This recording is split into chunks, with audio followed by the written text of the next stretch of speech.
Personnellement, savoir que je participe à cette chaîne qui va du don d'organes à la transplantation, c'est un cadeau. Je trouve que c'est le plus beau geste qui puisse exister. Bonjour, je m'appelle Sarah Drouin, je suis chirurgien urologue et je suis responsable de l'unité de transplantation rénale chirurgicale de la Pitié-Salpêtrière. Je m'appelle Cyril, je suis infirmier coordinateur de don d'organes.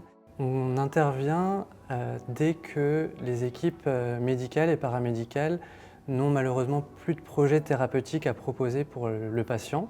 L'équipe médicale nous contacte pour vérifier avec eux qu'il n'y ait pas de contre-indication éventuelle à un don d'organes. À partir du moment où le décès est déclaré, on va à la rencontre de la famille avec l'équipe et notre rôle c'est d'apporter en tout cas une présence bienveillante auprès de ces familles pour les accompagner dans les démarches de deuil et aussi rechercher leurs témoignages sur la position du défunt quant au don d'organes. Il y a un temps nécessaire à l'organisation du don pour faire venir les équipes qui ont accepté les greffons. Après le prélèvement des greffons, c'est une course contre la montre pour aller greffer le plus vite possible et maintenir les greffons de bonne qualité jusqu'au receveur. Alors, le médecin de garde est prévenu par l'agence de la biomédecine, par la coordination de l'agence de la biomédecine, qui nous informe qu'un prélèvement d'organes a eu ou va avoir lieu chez un donneur donné.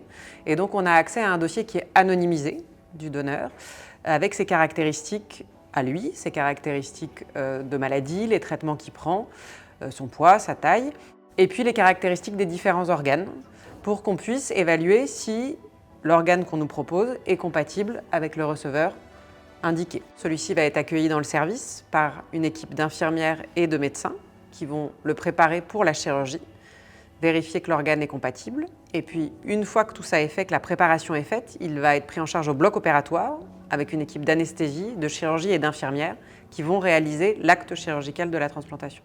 Et le jour de la transplantation, si c'est moi qui suis le chirurgien de garde ce jour-là, je vais être amené à les opérer. Le nombre de personnes impliquées pour la réalisation de la greffe, c'est au moins 5 personnes au niveau du service d'hospitalisation et une dizaine de personnes au bloc opératoire.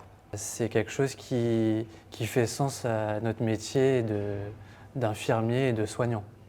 Moi, je suis extrêmement fière et extrêmement heureuse de pouvoir participer à cette longue chaîne qui implique des dizaines et des dizaines d'intervenants et qui donne un peu un sens à mon métier et à moi en tant qu'être humain.